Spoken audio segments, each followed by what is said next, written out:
Oi, gente, eu criei esse canal com o único intuito de transferir conhecimento da minha geração para as gerações futuras. Eu nasci na geração milênio e eu estou aqui para expor coisas que eu considero que foram erros e falhas nessa geração.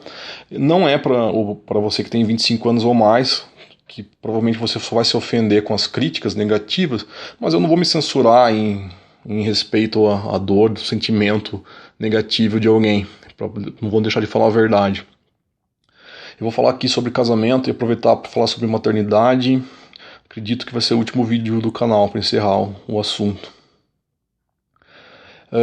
Casamento.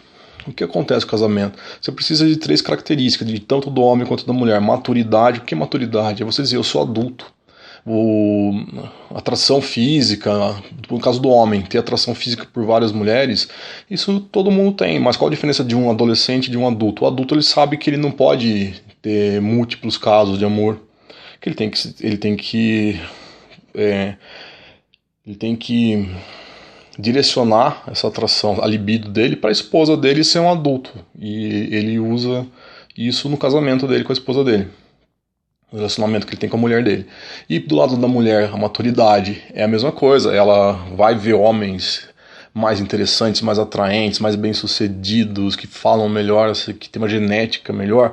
Mas se ela for adulta, ela sabe que ela não deve ficar em busca de sensação, de relacionamentos. Por que as mulheres da geração aí que eu tô falando tinham vários relacionamentos? A sensação da aventura. E não tem fim, né? Não cessa, né? Tanto pro homem ficar buscando muitas mulheres, enquanto a mulher buscar muitos homens. O que acontece com essas pessoas? Que elas não se tocaram, a maioria não se toca, né? Que não tem fim essa busca pela emoção, pela sensação. Enfim. É uma frase tão simples, mas tem um conhecimento tão grande por trás disso, porque ninguém vai mostrar isso pra você. Na minha geração ninguém mostrou em filme, em novela, pelo contrário, eles mostravam que é pra você querer cada vez mais e mais e mais, como se fosse assim uma coisa prazerosa e correta. E a verdade é que quem cai nessa vida não encontra felicidade, não encontra plenitude, não cessa nunca o desejo por mais e mais aventura, e mais, seja o homem, seja a mulher. Enfim, tentei passar aí uma informação. Tem gente que vai precisar errar para aprender isso, né? E daí na minha geração, de novo, olhem aí as mulheres que estão se tocando disso lá pros 30 e poucos, 35, se elas se casam, daí se alguém daí fala, agora você mudou, não, tudo bem, vem aqui, eu te salvo. Dá uma olhada, se não tem mulher encalhando nessa brincadeira. Aí a questão da responsabilidade, assim como na vida profissional, é engraçado que daí a mulher aprendeu que ela tem que ser responsável, conseguir um trabalho, é um relacionamento ali profissional, você tem que ser responsável, você não pode faltar, você tem que resolver as coisas do seu trabalho, que compete a você, então todo mundo sabe o que é responsabilidade, tanto homem como mulher. Num casamento não seria diferente, você está casado, você tem responsabilidades de casado, tanto a mulher quanto o homem. Então é para pessoas responsáveis. A compatibilidade, o que acontece lá em 1920? Gente, desde sempre, pessoas da alta classe social buscam um relacionamento na alta classe social. É muito coisa de cinema e filme. A mulher pobre que com a classe média, a mulher comum, de uma classe social comum, de milhões e milhões de pessoas iguais a ela consegue ir lá pro topo da pirâmide, ali içada lá, um jovem bonitão, bem-sucedido, que sabe falar bem, puxa ela lá e tira ela da alpinista social, né? Acontece, eu vou falar a verdade, acontece com a menina nota 10, nota 9, pra mulher nota 7, é muito assim, é mais sonho do que a realidade, tá, gente? Então a compatibilidade começava, e desde sempre até hoje em dia continua, por classe social. Por quê? Um homem rico, por que ele não vai buscar uma mulher da classe social dele? Por que ele teria que buscar uma nota 7 lá embaixo, nas outras classes, se ele pode achar lá na classe dele?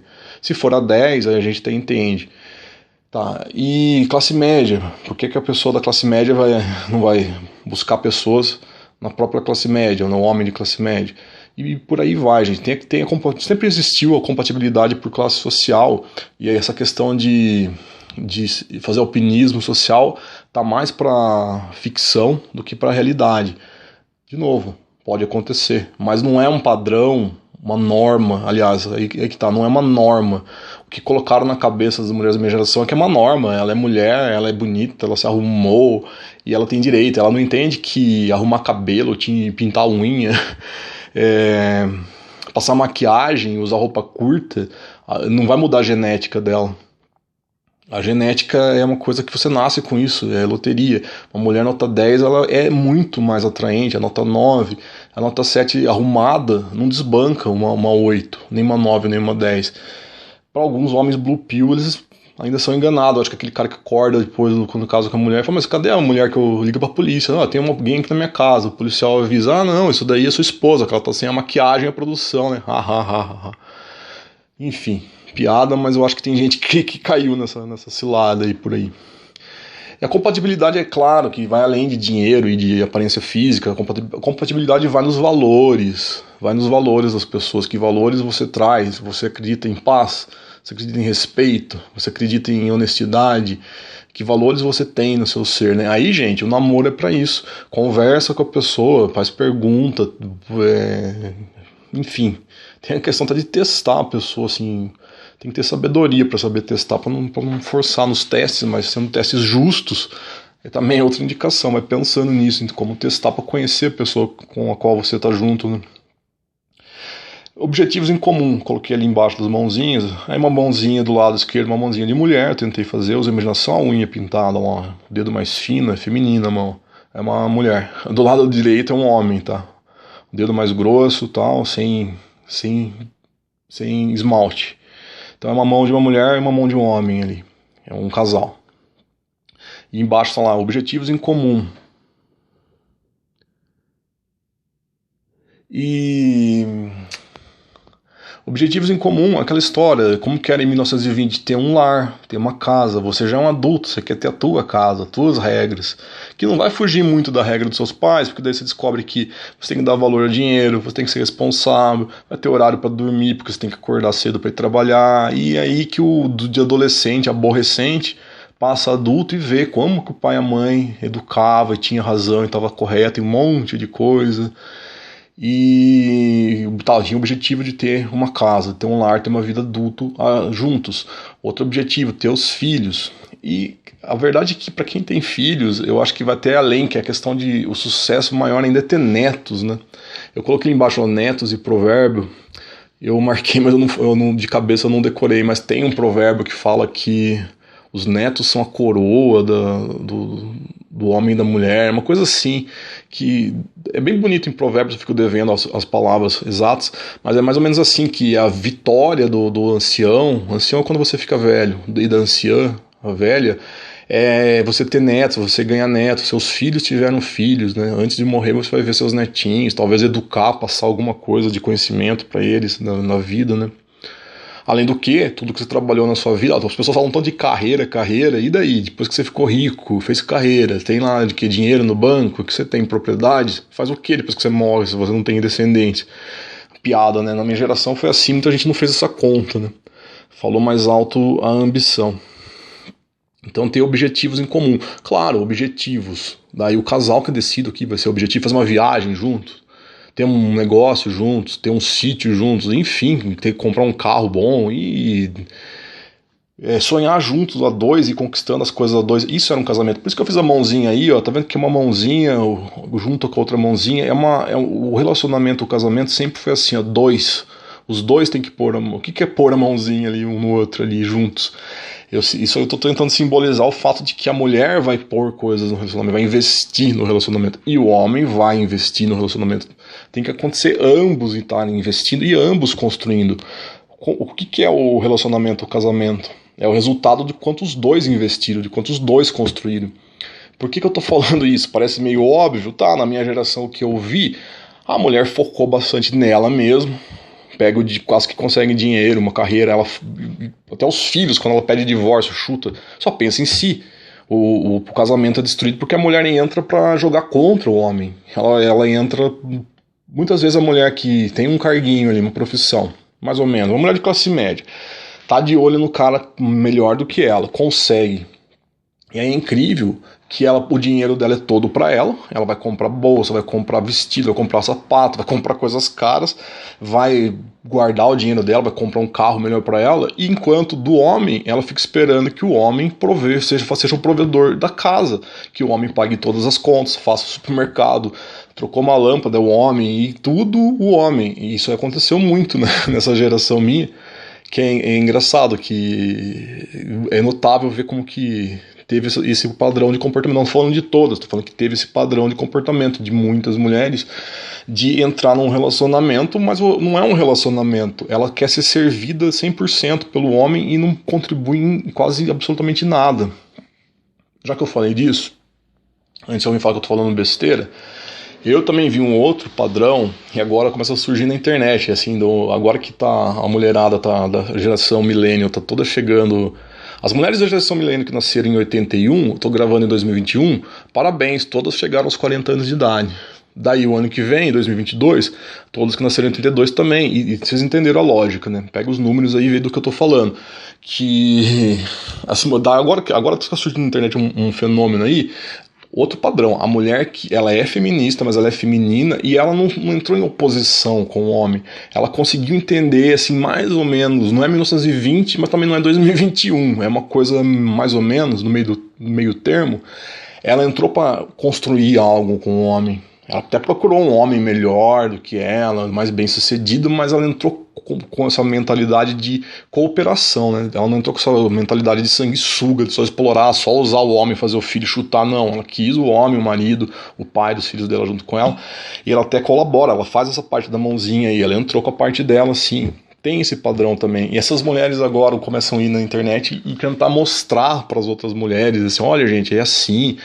Tipo assim, ela só esqueceu uma coisa, esquece tudo que o feminismo ensinou pra vocês, que o homem é um monstro, que vocês têm que se opor a ele, que vocês têm que competir, que ele é teu rival, esquece isso, né, volta tudo agora, apaga e deleta o feminismo, assim. Então fica uma coisa assim, eu tô rindo, porque no caso da minha geração, eu não acho que vai ter como arrumar, porque volta daquela questão que eu falei do que o homem busca numa mulher, juventude e fertilidade. Então agora essas mulheres que estão chegando nos 40, já estão uns 35, agora que elas vão se tocar, se é que vão se tocar, porque as mulheres que falam isso, elas pagam de louca. As mulheradas chamam elas de machista, falam, você tá contra nós, que é isso, você mudou de lado. E essa comédia que foi da minha geração, até tem esse padrão de mulher que foi mais complementar, mais igualitária, aliás, nem complementar, enfim, umas complementaristas, outras igualitaristas, que elas entraram no casamento sim para cooperar com o marido. E de novo, eu chuto que foi uns 20% só de casamentos que deu certo, que deu nisso, que a mulher entrou para somar, para construir junto com o homem, que eu acho que ela não se permitiu ser intoxicada pela programação feminista. Mas ela pegou uma coisa muito boa do movimento feminista, que foi o acesso ao mercado de trabalho. Então aí, de novo, para as mulheres, a história do mercado de trabalho, quantas são essas mulheres que estão aí ensinando agora, que tem que respeitar o marido? Vai ver o cargo, a profissão que elas têm. Costuma ser mulher que tem uma vida legal, assim, conseguir uma carreira, uma profissão de alto nível, entende? A mulher tá mais tranquila, tem aquela vida mais zen, mais sossegada, ela tem fama, ela tem dinheiro, tem aquela tranquilidade, aquela estabilidade financeira, acha um marido equivalente ou melhor, aí vem com esse papo aí de fazer sanduíche pro marido, enfim, meu. Tá tendo isso na internet, gente, eu só tenho que rir, cara. Porque não é a realidade esmagadora, assim, peso da minha geração. E para terminar, falar um pouco de maternidade, o que aconteceu, o que acontecia em 1920? A mulher, em 1920, tenta entender o seguinte que eu quero dizer. A minha teoria é assim, o instinto feminino, para muitas mulheres, é fazer trabalhos mais leves e domésticos. Por exemplo, cozinhar, aprender a ser uma boa cozinheira, preparar refeições para a família, cuidar dos filhos, zelar pelos filhos, zelar pela casa. O feminismo veio com uma programação que desqualificou essas mulheres, colocou essas mulheres como se fossem escravas dos homens, como se fosse uma coisa horrível, aquela odiosa, a mulher acordar na casa dela, passar um pano de chão, tirar o pó das coisas dela, dos móveis dela, patrimônio dela, que o que é dela, o que é do marido dela era de ambos, e a mulher que ficava mais na casa era a casa da mulher, a mulher podia fazer um arranjo de flor, podia fazer tricô, podia ler livro, e aqui em 1920 não tinha TV ainda, tá? Então a diversão era livro, mas assim, ela trabalhava no que era dela, pra ela, e sem chefe, sem disputa de trabalho, sem trânsito. Deixa eu tentar explicar o que eu tô falando. Eu sei que tem mulheres, eu acredito no indivíduo, tá? Tem o ser humano, tá? Existem homens e mulheres, dá pra dividir em dois grupos, assim, não dá, né? Mas enfim, vocês entenderam o que dizer. Mas não pode se negar o indivíduo humano. Por exemplo, tem aquela química famosa, eu acho que é Mary Curie, não lembro o nome dela, eu acho que é isso, Mary Curie. Foi uma grande química, uma grande cientista. Pra mim ela é um indivíduo, tá? Depois você quer olhar pro sexo, vamos olhar, tá? Ela era do sexo feminino. Então é óbvio que sempre existiram e vão continuar existindo mulheres que na sua individualidade não cabe para elas assim o trabalho doméstico e ponto. Elas vão aspirar a algo assim mais interessante, como por exemplo essa mulher que foi uma cientista, foi uma química. Tem também uma mulher, eu esqueci o primeiro nome, não sei o que lá, Montgomery. Ela foi uma grande escritora canadense, os livros dela estão até hoje, assim, ela escrevia romances e ficção. Também fez um baita de um sucesso essa mulher, ou seja, essa mulher, isso em 1800 que ela era, nessas épocas, mas em 1800 não sei quanto que ela era lá do Canadá. Então, eu sei que isso existe no nível individual, vão ter indivíduos do sexo feminino, mulheres, com uma competência, com uma especificidade incrível, assim, que não pode ser ignorada e menosprezada, e é evidente que tem que ter uma sociedade saudável, vazão para essas mulheres, grandes atrizes, grandes empreendedoras e por aí vai, entendeu? Deixando claro que eu entendo que a mulher tem capacidade, sim, de exercer grandes profissões. Até para curiosidade, se alguém conhece a palavra de Deus, veja a história de Ruth. Ruth, naquela época dos hebreus, lá que os homens eram brutos, era exército, era guerra, era coisa de macho mesmo, brutal lá, os caras se decepando no campo de batalha, lá espada, ferro e fogo. Ruth se apresenta lá para os homens e fala, eu quero ser soldado. Eles deixam. Por quê? Presta atenção, a indivíduo Ruth, entendeu? Nos dias de hoje, na minha geração, a Ruth já sairia queimando o sutiã e fazendo manifestação. Vamos, mulheres, vamos pra guerra, todo mundo junto, nós podemos, nós somos iguais aos homens, somos melhores, e colocaria toda essa rivalidade. Não, Ruth, enquanto indivíduo, ela tinha competência, ela aspirava a ser soldado, ela foi lá e conseguiu no meio dos hebreus, cara. Anota isso da palavra de Deus, mas por quê? Eles eram machistas? Não. Eles eram feministas? Não. Eles eram individualistas. Existia papel de homem e papel de mulher. Isso eu já mostrei para você que existe. Veja a gestação. Existe gestação, é igual o papel dos dois na gestação. A própria natureza está aí para mostrar que o homem é uma coisa, a mulher é outra. São diferentes, tem papéis diferentes, é evidente. Mas aí para o povo hebreu, você veja que eles não eram sexistas, eles nunca foram. Por que eles permitiram que Ruth fosse para o exército? Porque eles eram individualistas, eles viam a qualidade do indivíduo. E por que Ruth não chamou todas as mulheres para ser soldado? Por que as mulheres não conseguiram mudar de cargo? Porque as mulheres sabiam que era individualidade. Aquela mulher, a nossa irmã e Ruth, ela tem essa competência. Ela vai lá ser soldado, não tem que ir todas atrás, não é assim que funciona.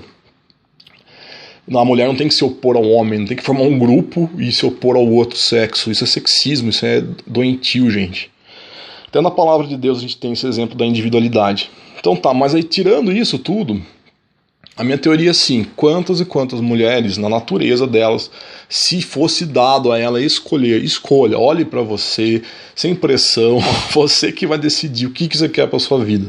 Você quer trabalhar na sua casa, ser uma mãe, preparar comida para o seu marido e de repente fazer um salgadinho para fora, fazer bolo, fazer algum servicinho, tricô, enfim, eu tenho certeza absoluta que muitas mulheres teriam escolhido. Por que não acontece mais?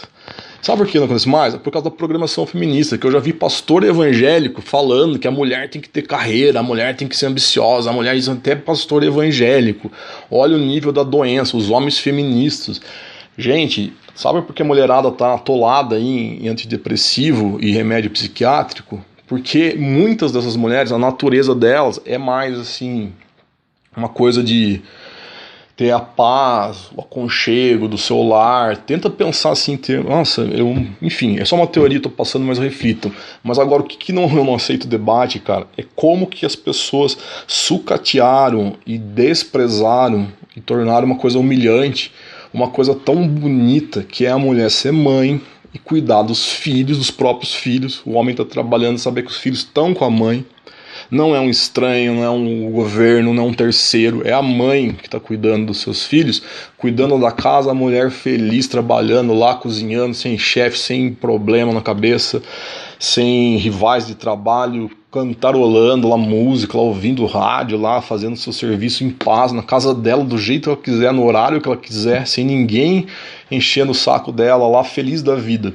Transformaram isso em demérito para a mulher. São pessoas doentes, eu vou repetir, são pessoas doentes que transformaram isso em algo negativo. A mulher querer ser dona de casa, querer ser mãe. Então, para a nova geração, pensa nisso.